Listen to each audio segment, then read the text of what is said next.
pase, pierna derecha, directo al arco, ¡golazo! ¡Golazo!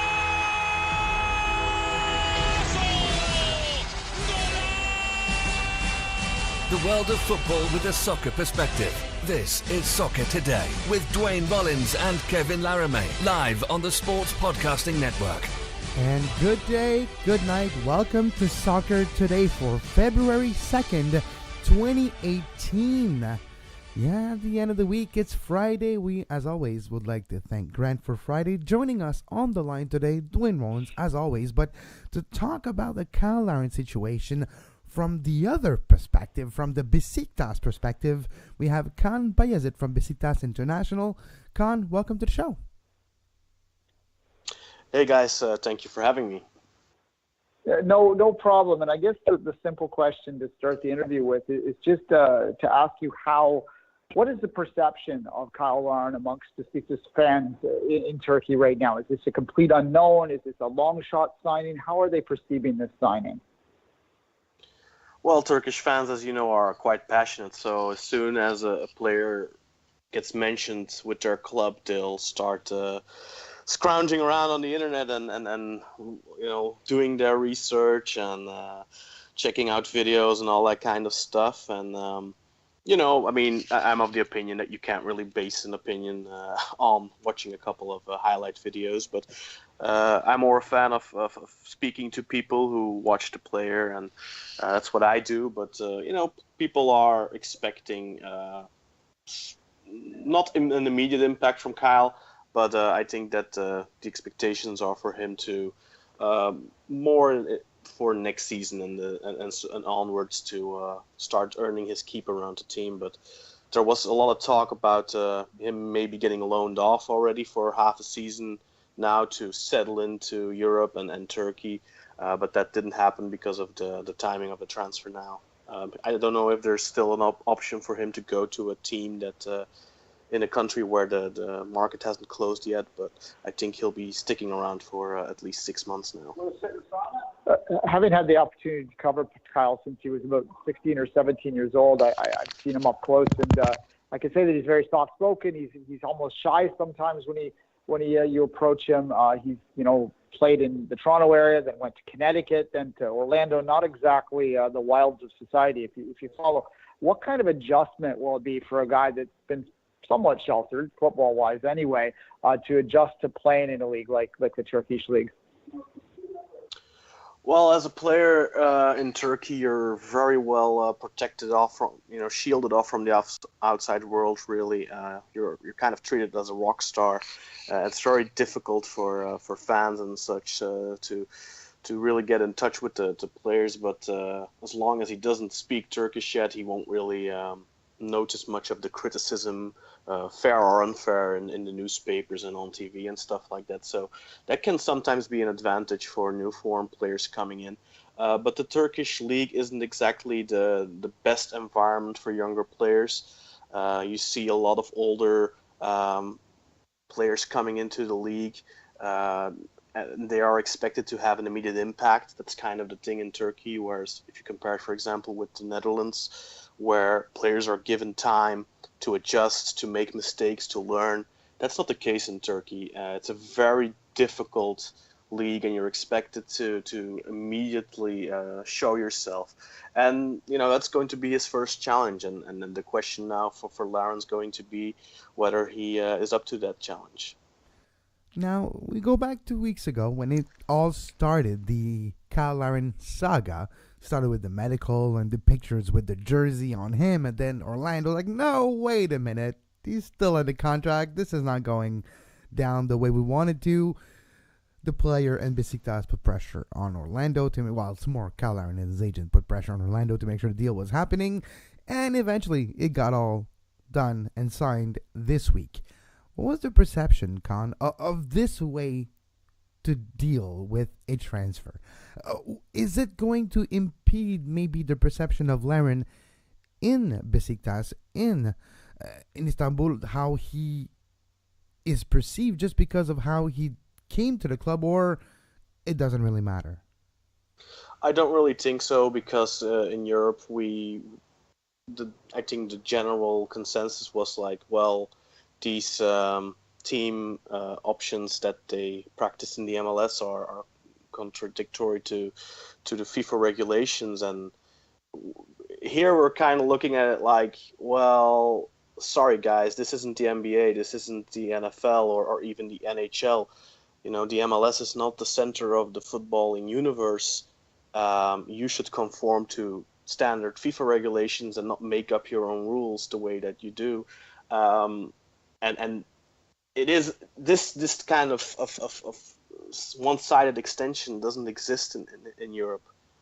So the pressure here was really put on the MLS and not really on Orlando. I think Orlando would have been glad to take it to court. But contrary to the posturing from the MLS that they were confident in their contracts holding up in court, they really didn't want this to go to court because they didn't want a second Bosman arrest, as you are probably well aware of, in 1996, when he went to court with his contract. And since then, now all over the world, players in the last 6 months of their contracts are free to negotiate and sign contract with any other club.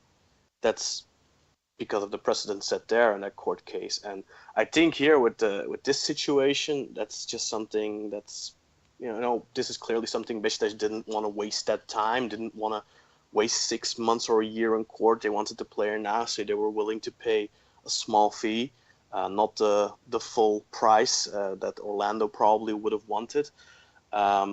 Personally, I'm never a fan of a player holding up a club in such a way. I think that doesn't show great character. But on the other hand, I understand where he was coming from. I mean, he's been scoring goals left and right for 3 years now in the MLS. He was still on a rookie contract, making, $150,000 a year.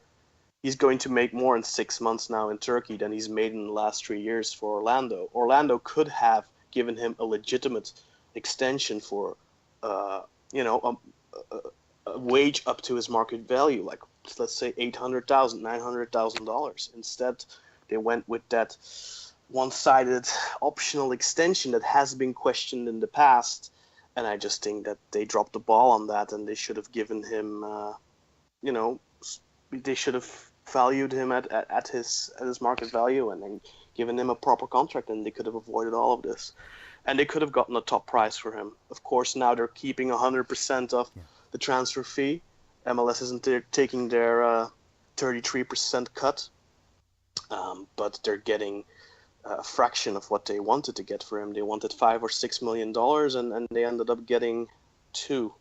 So, and 100%. And it's fascinating to me, Kaan, too, that you mentioned the not wanting to, maybe if you're MLS, you don't want this case to go in court because then you'll set it a precedent. And we've seen Major League Soccer, the financial side of Major League Soccer, talk a lot about those contracts and those options. And when it comes time that those contracts are being challenged and literally being put into a court situation, it never goes the full distance. Mm-hmm. There's always a party willing to settle, and usually there's always a compromise. Yeah, it's money. Same thing happened with Castillo, who went to Trabzonspor last year. That was also a bit back and forth, and MLS also ended up, selling under value. And I think that they just need to learn their lesson from this, and this is how football in North America can advance, because I think this is also impeding the progression of young players like Cyle Larin, because it's so difficult for them to go to Europe now, because clubs don't want to let them go before they've been at the club for 3 years, because then they only get 50% of the transfer fee instead of 67%. And I think, for example, a guy like Cyle Larin, you have your rookie year, you do well, okay, you stay for another year, confirm. But then it's time to move on for these young players. I don't think that you reach a ceiling at a certain point. And with all due respect for the MLS, I think he should have moved last year. And I think that could, in the long term, now this is for Canada, of course, but for the U.S. national team as well, if players are allowed to move quicker. And this is a problem we also see in Turkey, by the way, but that has more to do with the high wages in Turkey. But players from Turkey rarely move abroad. And you see that also in countries like Russia. and Ukraine, where these players, they rarely move abroad, and that impedes their progression in their development. Now, the one question I asked before I let Duane jump in, Kaan, is we've seen this issue with Cyle Larin. Now, it creates a dangerous situation for pretty much every prospect that's about 6 months left on their contract in Major League Soccer. And even though they might have options on their contract, if their profile is high enough, if their value is high enough, if there's clubs with money that wants them somewhere in the soccer world, where they're putting in a situation now where players won't be as scared to challenge those options contract. So, in your mind, can this transfer be one of many in the next few months, at least the next few years, of young players challenging the options contracts? Well, there's of course the other aspect there where the agents don't want to burn bridges, and they probably have multiple players under contract with other MLS teams and with the MLS, so they don't want to stir the pot too much and potentially blow up bridges for their other clients and impeding their own ability to acquire new clients and stuff like that. So there's that aspect, but I think that MLS is going to have to look at this and I don't really understand why they insist on being so different. It's like the English driving on the wrong side of the road.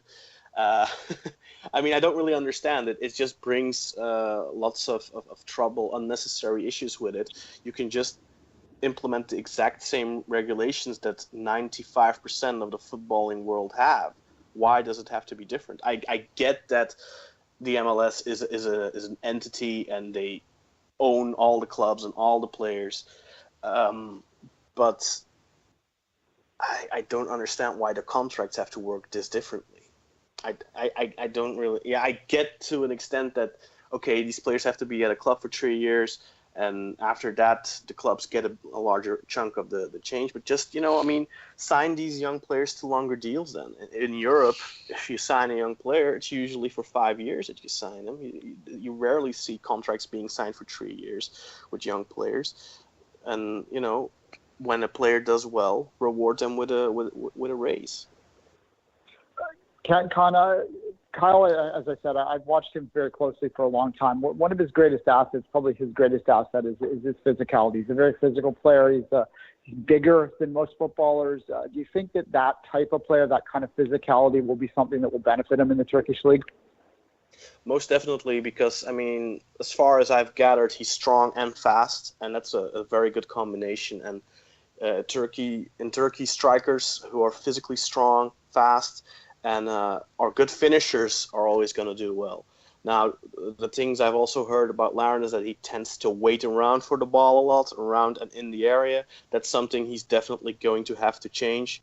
But he couldn't be in any better hands, I think, with Şenol Güneş, who has an amazing track record with getting the best out of strikers, dating all the way back to the early 90s with Shota Arveladze, who he launched really in Europe.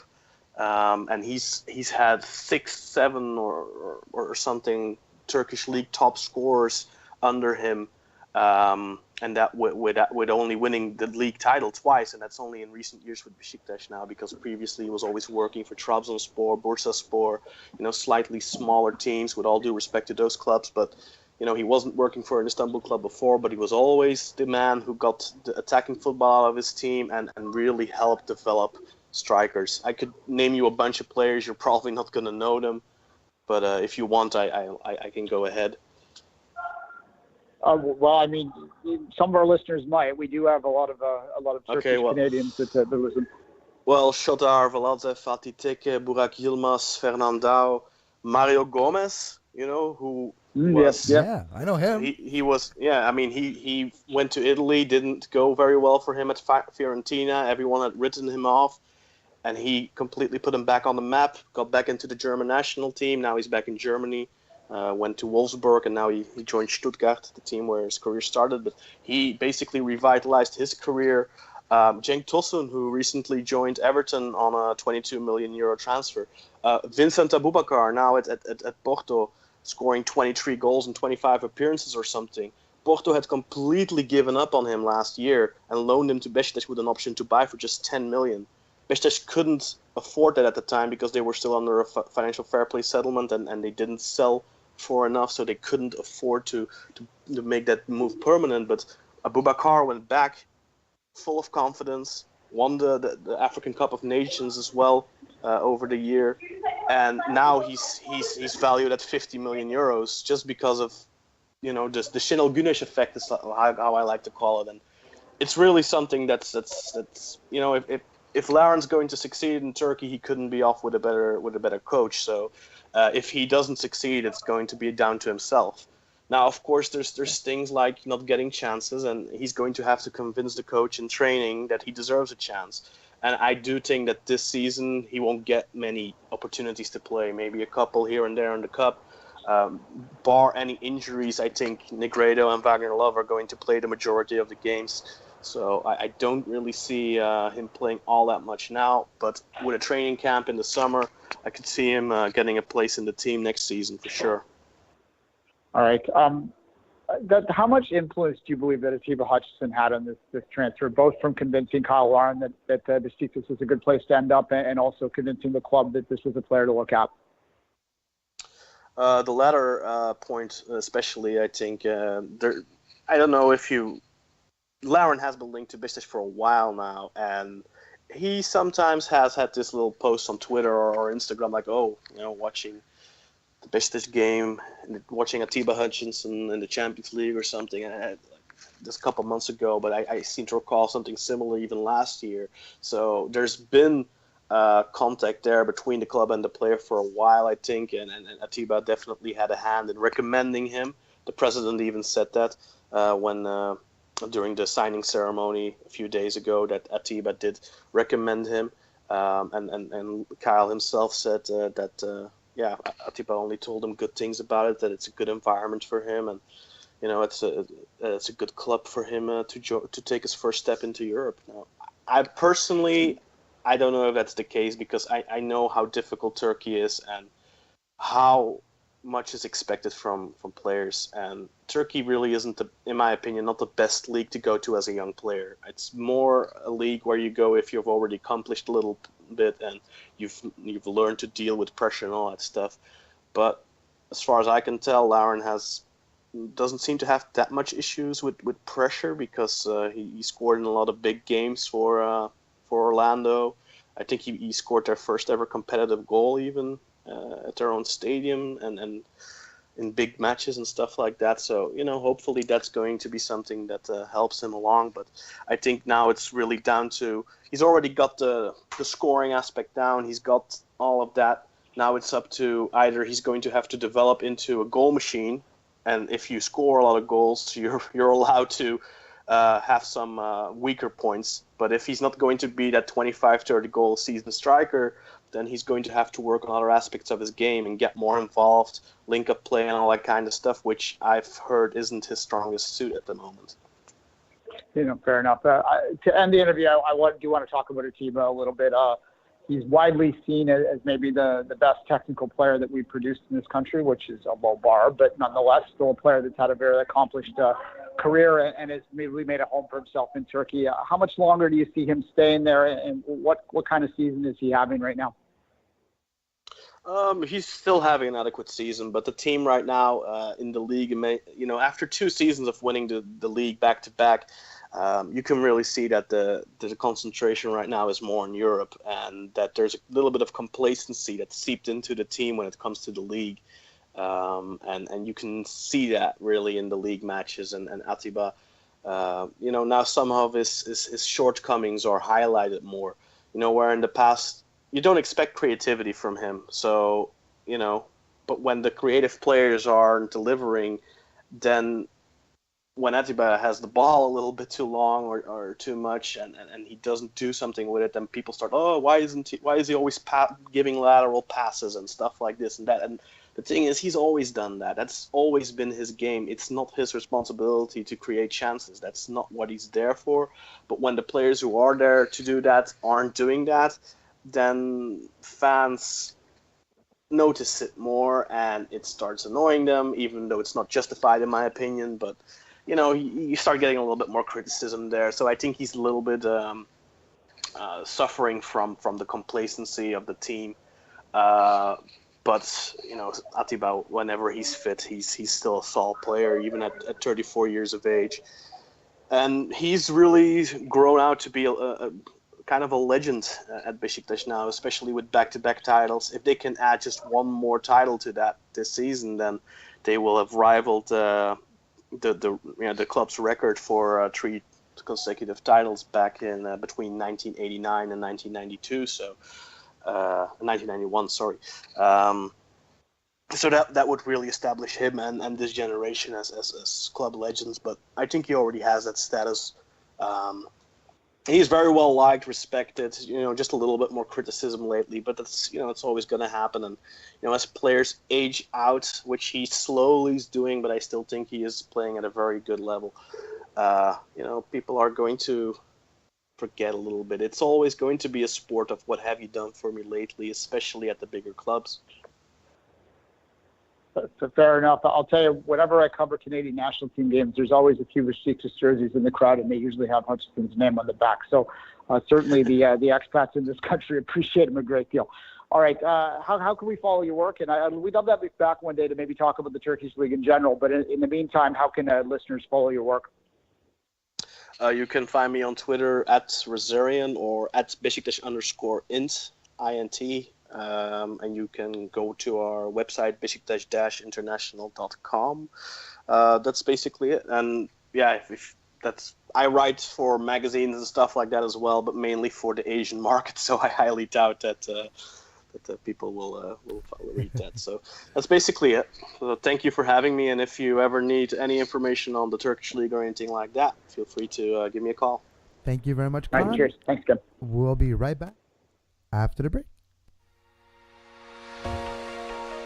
You are listening to Soccer Today. Follow us on Twitter at SoccerTodaySPN and like our Facebook page, facebook.com/Sports Podcasting Network. You can find the podcast version of all the shows we do on iTunes, Apple Podcast, Google Play Store, TuneIn Radio, iHeartRadio, and anywhere you get your podcast.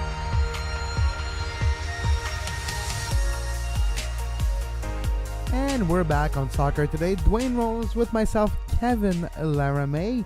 Duane, to finish the week, we could go a lot of places. We could talk about the Bournemouth-Chelsea game where Chelsea lost 3-0, but I won't. We could talk about Tottenham beating Man United, even though they were on a short week, with a FA Cup game that they draw and played their best player and still found a way to beat Man United. We could talk about this, but we won't.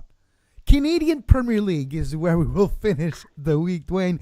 James Easton, brand new Director of Soccer Operations for the future Canadian Premier League. We should stop saying future. It's real. There's a website. There's people hired in the Canadian Premier League.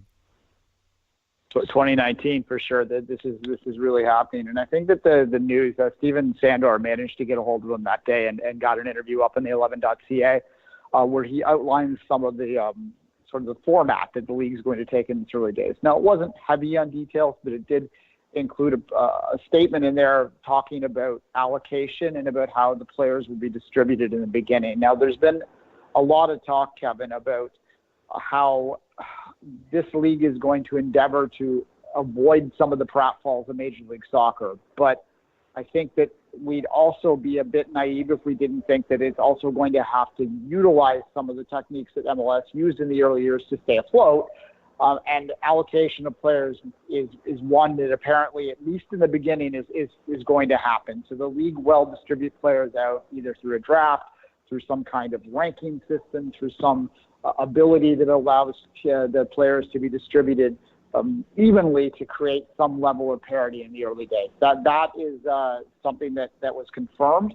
It was also confirmed, and I'll let you jump in after this with your thoughts, that they would be working towards moving away from single entity, or they didn't use that term. I'm using that term to be clear, but they'd be moving away from league control at all to a completely independent structure within the first 7 or 8 seasons. And I think that's the prime difference between the launch of the Canadian Premier League and the launch of MLS. And for those that want to bash MLS about that, I think that what I'd say is that the CPL is benefiting from watching what MLS did well and what they didn't do well.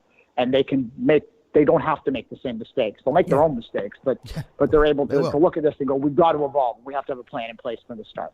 And it goes in a different sense than Major League Soccer. Major League Soccer never shied away from saying we don't necessarily have a plan of changing our structure of our teams and the model of franchises, single entity, and the sharing of revenues and sharing of risk, basically, too. It's not just about sharing profits. It's more about sharing the risk, right? And if you have a Canadian Premier League, at the beginning, the most amount of risk you will have is in those 7 to 8. It's not necessarily a number that's going to be, it might be more, it might be less, whatever, it depends on the success of the league. But in those first 5 to 10 years, let's put it this way, of the league, this is where there's a danger. There's a risk of if a decision, if whatever happens, the controversy can create the risk of losing fans for the leagues and disappearance as well. That's where a league is the most fragile, is it's in its infancy, when a big sponsor pulling out could be very costly. But at least when it's a single entity, or at least a shared model of revenue, yes, but of risk, of liability, of cost, of just running the league is shared. So at least in this way, the stability of the league could be there at the beginning, and whenever it's solid enough that you can cut the pie and give everybody their piece, and now just manage your own piece, then be it. But at least it's a way to look at the present, to look at where you want to go eventually, to be all like, we want to be a team, a league where eventually teams is owned by the market. It's its own team and it's managed, and that's where we want to go. That's where we want to be. But together, we have 5 to 10 years to make sure we solidify and put everything in the infrastructure side to make sure it's viable at that point. Yeah, no, I think that MLS, if they had to do it over again, would put plans in place to move away from single entity. But the problem is, once you're so ingrained in it, it's difficult to detach yourself. And I think the more important thing to consider when you're looking at that statement is the parity side of things. As people know, I'm not the biggest fan of artificial parity. Organic parity is great. The Liga MX has organic parity, and it makes it a fun league to watch that way. But artificial parity is something that I don't like. I think that the market should sort of dictate that in richer teams. And yes, I support rich teams, so maybe my bias shows there, but I think that they deserve to bear the fruits of their success, right? I believe that. But at any rate, that said, I do understand the need to have some degree of parity in the early days of a launching league, because you mentioned how sponsors leaving can be, fatal to a league, and that's true in a quicker way. But, death by 1,000 cuts is also a possibility in the early days, and those 1,000 cuts are individual fans going disillusioned with a product that they have no history with, and going, well, why would I bother with watching this? My local team sucks, and I have no history with them, so what's the point, right? Like that's an easy way to go too. So I do think they need to ensure that, at least in the early days, that there is some degree of universality in terms of the ability of teams to compete. We want to avoid a Vancouver 86ers situation where the 86ers in the Canadian Soccer League of the 90s were incredibly dominant. I want to eventually have a new 86ers, maybe even literally the 86ers. I hope that name comes back in some capacity. But I think in the beginning, you want to have some kind of level of equality. Yeah, it does make sense. So we'll talk more about it next week. We have one more week left of Soccer Today on Daily. Then we're going on our Olympic hiatus, where we'll be there, of course, if there's breaking news and if there's really big important stuff. Duane and I will open up the machines and we'll start to do a soccer show instead of talking Olympics. But starting on next Friday, every day, tentatively, we will be doing an Olympic show, Five Rings Daily. It's a project that Duane and I really have at heart, and it's our project that we started doing together 4 years ago and 2 years ago as well. So every Olympic Games, we do our Five Rings Daily, and this starts next Friday, but there's still more Soccer Today to come until then. And Monday, Duane and I will be back to talk about the world of football with a soccer perspective. You like what you hear? You like what we're doing, and you want to make sure we're coming back with Soccer Today after our Olympic hiatus? Well, there's one sure way to make sure we're back, and that's to go to patreon.com/sportspodcasting network. $1 a month goes a long way to tell us we're doing a good job. You like what we do? You want us to do more. You want us to have bigger guests, better audio quality, better laptop for Duane. Well, we can do that with your help. We do need your help. You are our bosses. You are our editors. And with your financial contribution, you're literally our bankers too. So you can go to patreon.com/sportspodcastnetwork and vote with your money. We'll be back on Monday. And until then, have a great soccer. You can find the podcast version of all the shows we do on iTunes, Apple Podcast, Google Play Store, TuneIn Radio, iHeartRadio, and anywhere you get your podcast.